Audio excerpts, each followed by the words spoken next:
दुल्हन बनने वाली है तो ध्यान रखें ये खास बातें। जी हाँ, आज की इस वीडियो को मैं बताने वाली हूँ जो भी टू बी ब्राइड्स हैं, शादी होने वाली है जिन लड़कियों की, उनको प्री ब्राइडल पैकेज में किन बातों का खास ख्याल रखना है, पैकेज लेते समय क्या चीज़ें फॉलो करनी है और क्या चीज़ें नहीं करनी है। तो आइए वीडियो करते हैं शुरू। चैनल में नए हैं तो चैनल को सब्सक्राइब कीजिएगा, वीडियो अच्छी लगे तो वीडियो को लाइक कीजिएगा, शेयर कीजिएगा, अपना कमेंट कीजिएगा। गर्ल्स, मैं हूँ आपकी पर्सनल ब्राइडल गाइड। आप मुझे मेरे इंस्टाग्राम पे भी फॉलो कर सकते हैं। उसकी आईडी है ब्लशिंग ब्यूटी 42। अपना फेसबुक पेज का लिंक और इंस्टाग्राम की आईडी दोनों ही नीचे डिस्क्रिप्शन पे दे दूँगी। तो आइए टाइम वेस्ट ना करते हुए वीडियो करते हैं शुरू। और ये वीडियो आप ज़्यादा से ज़्यादा टू बी ब्राइड्स के साथ और जिन लड़कियों की शादी की डेट नज़दीक आ रही है, शादी की बात चल रही है, उन सबके साथ शेयर कीजिएगा सो दैट उनको भी पता चल सके कि प्री ब्राइडल पैकेज में क्या चीज़ें आपको खास ध्यान रखनी है।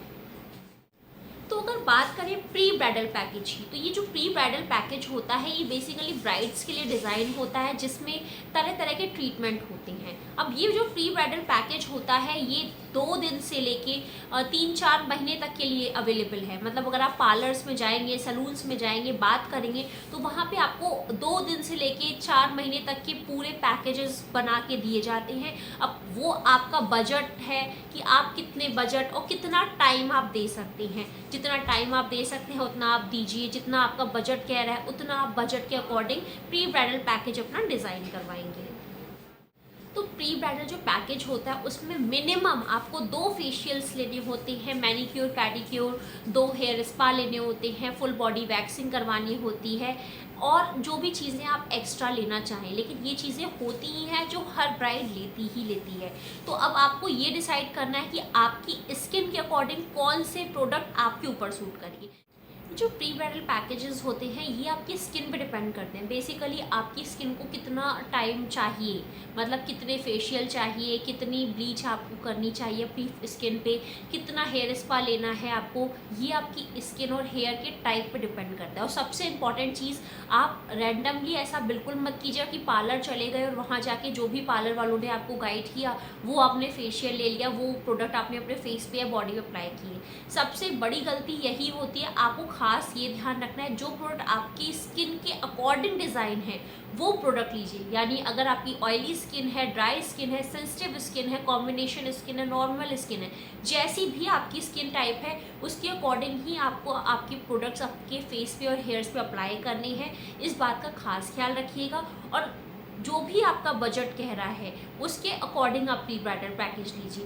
पैकेज में आपको ये वैक्सिंग, फुल बॉडी वैक्सिंग लेनी है नहीं लेनी है, ये आपकी पर्सनल चॉइस रहती है। इसके ऊपर बजट के अकॉर्डिंग आपका ये डिसाइड होता है। अभी तक तो मैंने आपको सिर्फ बेसिक पार्लर के ट्रीटमेंट के बारे में बताया नहीं, मैंने बताया आपको प्री ब्राइडल पैकेज में आपको बेसिक चीज़ें क्या हर ब्राइड को लेनी चाहिए। यानी ब्लीच, फेशियल कराना है आपको, हेयर स्पा, बॉडी स्पा करवा सकते हैं आप, है ना, बॉडी फुल बॉडी वैक्सिंग करवानी है आपको, मैनीक्योर पैडिक्योर करवाना है और ब्लीच, थ्रेडिंग, अपर लिप्स, ये सब चीज़ें आप करवाएंगे। ठीक है, अब कुछ एडवांस मोड में चलते हैं। एडवांस मोड मतलब कि कुछ लड़कियां अपने ब्राइडल पैकेज में मतलब ये भी करवाना पसंद करती हैं। आजकल बहुत ज़्यादा फैशन में है, नेल आर्ट चल रहा है, नेल आर्ट करवाना पसंद करती हैं। नेल आर्ट के अलावा नेल एक्सटेंशन, जिन लड़कियों के नेल्स बहुत ज़्यादा छोटे हैं तो वो नेल एक्सटेंशंस पसंद करती हैं, नेल एक्सटेंशंस के साथ आप नेल आर्ट ले सकती हैं।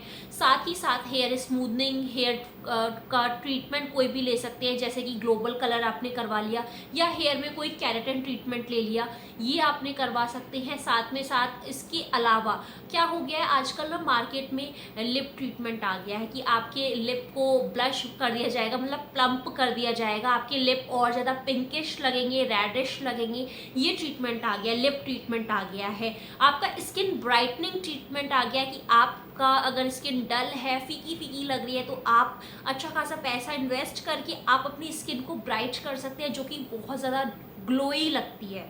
ये भी आप कर सकते हैं। इसके अलावा फॉल्स लैशेस लगवा सकते हैं। देखिए, हरदम आई लैशेस लगवाना बहुत मुश्किल होता है, बहुत ज़्यादा प्रॉब्लम होती है। तो आजकल लड़कियां क्या कर रही हैं, शादी से पहले फॉल्स आई लैशेस लगवा ले रही हैं। ये परमानेंट आई लैशेज होते हैं। इसमें क्या होता है, आपके आई लैशेज महीने, 2 महीने, 3 महीने तक ऐसे के ऐसे ही टिके रहते हैं, जो कि बहुत ही ज़्यादा कंफर्टेबल और आसान तरीका है। साथ के साथ एक और ट्रीटमेंट आजकल बहुत ज़्यादा ट्रेंडिंग है, जो कि है आपकी परमानेंट थ्रेडिंग। जी हाँ, आपकी ब्रॉज को बिल्कुल ऐसे सेट कर दिया जाता है जो महीने 2 महीने 3 महीने तक बिल्कुल एज इट इज़ रहती है। तो कई लड़कियां ये ट्रीटमेंट भी करवा रही हैं। अब मैं आपको यहाँ ये बता देती हूँ कि ये वाले ट्रीटमेंट जो है थोड़े से कॉस्टली होते हैं, तो आपका बजट क्या कहता है उसके अकॉर्डिंग आप ये वाले ट्रीटमेंट ले सकते हैं। तो आइए बात करते हैं कि ये ट्रीटमेंट्स आपको कब लेने चाहिए और इसका क्या कॉस्ट आता है। तो प्री ब्राइडल जो पैकेज है उसको हमने 2 पार्ट्स में डिवाइड किया, एक नॉर्मल और एक एडवांस। नॉर्मल में जो नॉर्मल हर ब्राइड को लेना है, एक एडवांस जो कि आपकी नेल आर्ट, स्मूथनिंग और कैरेटिन और ग्लोबल कलर, लिप ब्लश, जिसमें ये सारे ट्रीटमेंट्स आ गए।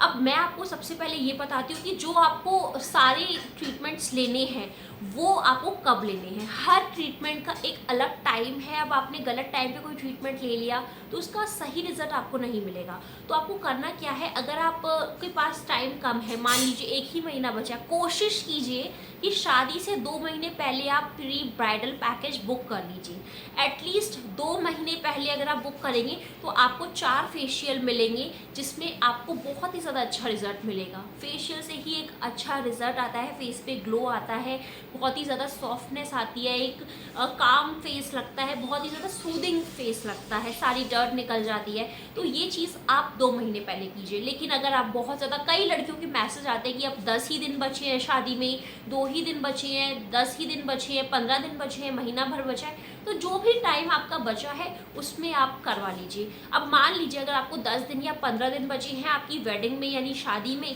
तो उस केस में आप कर सकते हैं एक D10 पैक ले लीजिए। जो भी आपकी करंट सिनेरियो, जो भी करंट टाइम है उसमें D10 पैक करवाइए, और शादी से 2 से 3 दिन पहले फेशियल ब्लीच के साथ ले लीजिए, जिससे कि अच्छा रिजल्ट आपको देखने को मिलेगा। और अगर आपके पास ज़्यादा टाइम है तो आप फुल टाइम दीजिए, 4 महीना दीजिए, 4 महीने में आपको बहुत ज़्यादा अच्छा रिजल्ट मिल जाएगा। लेकिन टाइम नहीं है तो आप अपने अकॉर्डिंग मैनेज कर सकते हैं। ऐसा कोई नहीं है कि ज़बरदस्ती ही आपको 2 महीने देने हैं, ऐसा बिल्कुल भी नहीं है, आपके बजट पे डिपेंड करता है। लेकिन एटलीस्ट आप 4 फेशियल लेंगे तो ज़्यादा अच्छा रिजल्ट मिलेगा, 2 लेंगे तो थोड़ा कम रिजल्ट मिलेगा। रिजल्ट आपके हाथ में, आप जितना ज़्यादा टाइम देंगे, जितनी ज़्यादा सिटिंग्स लेंगे, उतना ज़्यादा आपकी बॉडी काम रहेगी और बहुत ही ज़्यादा अच्छा रिजल्ट मिलेगा। तो ये तो बात हो गई नॉर्मल, जो कि सारी चीज़ें आपको करानी है। अब जो मैनीक्योर, पेडिक्योर, हेयर स्पा होता है, आपकी थ्रेडिंग हो गई, अपर लिप्स हो गए, ये सारी चीज़ें तो आप शादी के 2 दिन पहले ही करवाएंगे। ऑब्वियसली शादी के समय ही करवाएंगे। शादी के 2 दिन पहले आप फुल डे पार्लर में स्पेंड करेंगे, यानी 6-7 घंटे का टाइम होता है जो कि आप पूरा देंगे। नॉर्मल प्री ब्राइडल जो पैकेजेस होते हैं उसकी कॉस्ट अलग अलग सैलून्स में, अलग अलग पार्लर्स में अलग अलग होती है। मतलब अगर हम किसी ब्रांड के ऊपर जाएं, जैसे कि लैक्मी ब्रांड हो गया, लॉरियल ब्रांड हो गया, तो उनके पैकेजेस अलग होते हैं। और अगर आप नॉर्मल पार्लर की बात करें, जो लोकल पार्लर्स होते हैं, उनके पैकेजेस अलग होते हैं। ब्रांड में जाएंगे तो आपका कॉस्ट बहुत ज़्यादा हाई हो सकता है, जैसे कि 30,000, 25,000 एटलीस्ट। और उसके अलावा जो बेसिक मिनिमम पार्लर्स होते हैं, लोकल पार्लर्स होते हैं, वहाँ पे आपको कम बजट में मिल जाएगा। 5,000, 10,000, 15,000, जैसा भी आपका बजट कह रहा है उस हिसाब से आप अपना प्री ब्राइडल पैकेज डिज़ाइन करवाइए। अगर आपका बजट नहीं कह रहा है कि आपको 5,000 इन्वेस्ट करने हैं, तो उस केस में भी एक सोल्यूशन है। आप पार्लर जाइए, पार्लर में जाके सिंपल आप ब्लीच फेशियल ले लीजिए, upper lip threading, manicure pedicure वगैरह करवा लीजिए। जो भी 3,000 का बजट आपका बनेगा, इतना तो मिनिमम बन ही जाता है, 3 से 5,000, और अपनी स्किन पे स्पेंड कीजिए इतना, बिकॉज इट्स योर वेडिंग, आपकी शादी हो रही है। थोड़ा सा आप स्पेंड करेंगे तो आपका लुक बहुत ही ज़्यादा अच्छा आएगा। प्री ब्राइडल जो पैकेजेस होते हैं उसमें मेकअप इंक्लूड नहीं होता है। जी हाँ, अगर आप सोच रहे हैं कि मेकअप भी इंक्लूड होगा, तो बिल्कुल नहीं होता है। मेकअप का अलग चार्ज होता है। हाँ, कहीं कहीं प्री ब्राइडल पैकेजेस जो होते हैं उसके साथ मेकअप इन्वॉल्व करके आपको रेट बताया जाता है। जब भी आप पार्लर जाए, सैलून जाए, वहाँ पे जाने के बाद आपको क्लियर पूछना है कि ये प्री ब्राइडल आपका सिर्फ स्किन केयर, हेयर केयर है या इसमें मेकअप भी इंक्लूडेड है। मेकअप के चार्जेस अलग होते हैं, ये चीज़ आपको पहले ही कंफर्म कर लेनी है। तो अब मैं आपको बताने वाली हूँ एडवांस ट्रीटमेंट के बारे में, यानी अगर आप प्री ब्राइडल पैकेज में ये नेल आर्ट, हेयर स्मूथिंग, ये सारी चीज़ें करवाना चाह रहे हैं, तो उस केस में आपको क्या बजट और कब करवाना चाहिए। हर चीज़ का अपना टाइम है। सही टाइम पे अगर आप वो चीज़ करवाएंगे तभी आपको ज़्यादा अच्छा रिजल्ट मिलेगा, रेदर देन कि आपने कोई ऐसा चीज़ करवाई गलत टाइम पे तो आपको उसका रिजल्ट अच्छा नहीं मिलेगा। तो अब बात कर लेते हैं कि हेयर नेल एक्सटेंशंस की और नेल आर्ट की आपको कब लेनी चाहिए। तो देखिए, नेल एक्सटेंशंस और नेल आर्ट जो है वो शादी के समय 10 दिन पहले ले लीजिए या फिर आप हफ्ते पहले लीजिए, 1 वीक बिफोर ले लीजिए। 1 वीक बिफोर में मतलब आपकी हल्दी मेहंदी सेरेमनी के 2-3 दिन पहले ले लीजिए, सो दैट आप रिलैक्स भी हो जाएंगे, आपकी नेल आर्ट भी हो जाएगी। अब नेल आर्ट और नेल एक्सटेंशन का बजट अलग अलग होता है। 500 रुपये से स्टार्ट होता है, ये वेरी करता है 5000 रुपये तक। तो जैसा भी आपको करवाना है, 2 तरह के होते हैं, तो जैसा भी आपको करवाना है वो आप करवा सकते हैं।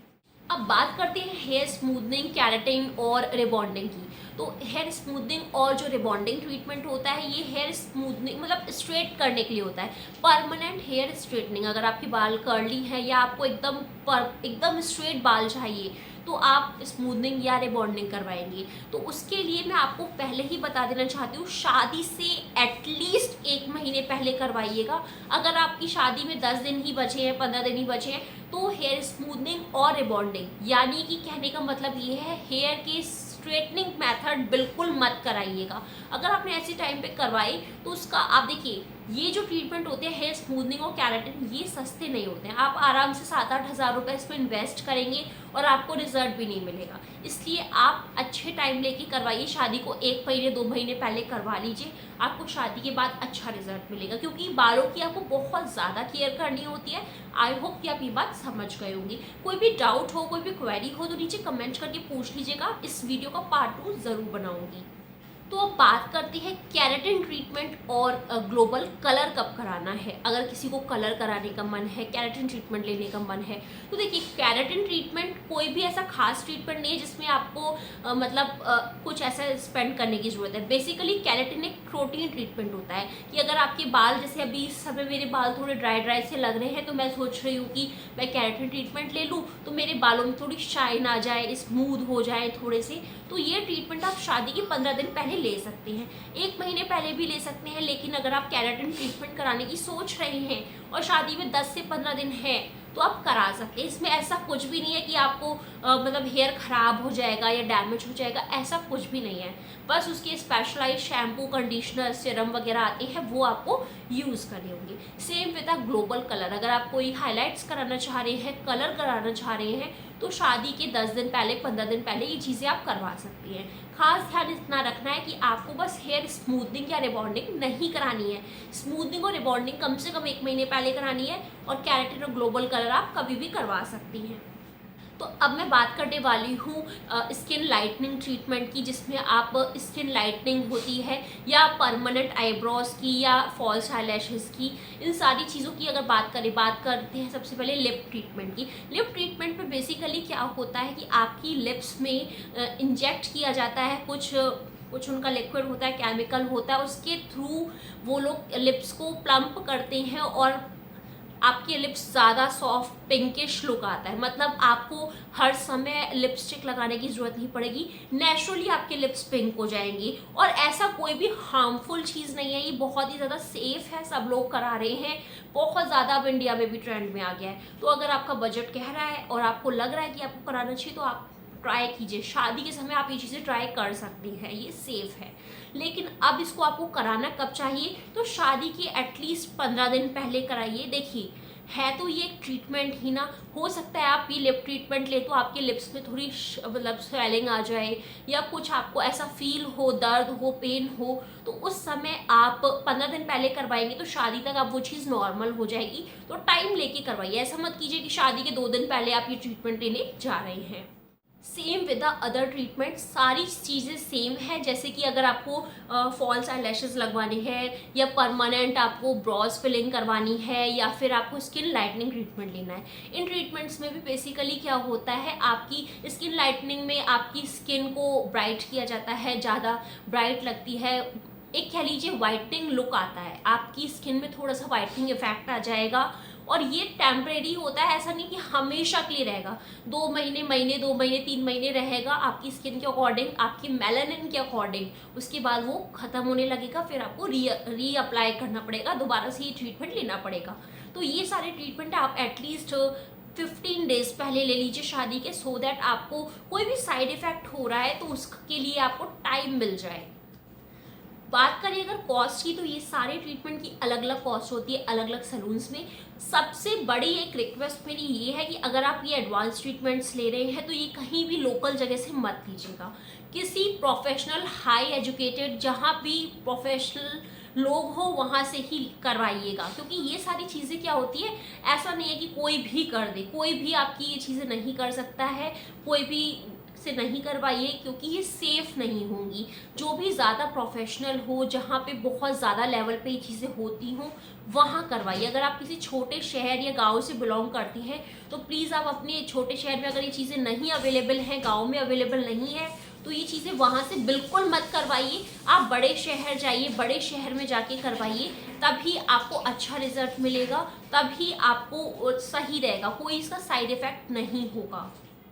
तो गर्ल्स, ये थी आज की वीडियो। इसमें मैंने काफ़ी चीज़ें कवर करने की कोशिश करी है। अगर आपको कोई भी डाउट रह गया है तो आप नीचे कमेंट्स करके मुझसे पूछ सकते हैं। इस वीडियो का पार्ट 2 भी लेके आऊँगी, इसमें कुछ और भी खास टिप्स आपको दूंगी, और आप कमेंट कीजिए। अगर वीडियो अच्छी लगी तो दिल से लाइक शेयर कमेंट कीजिएगा। Thank you so much for watching my video. Have a great day, take care.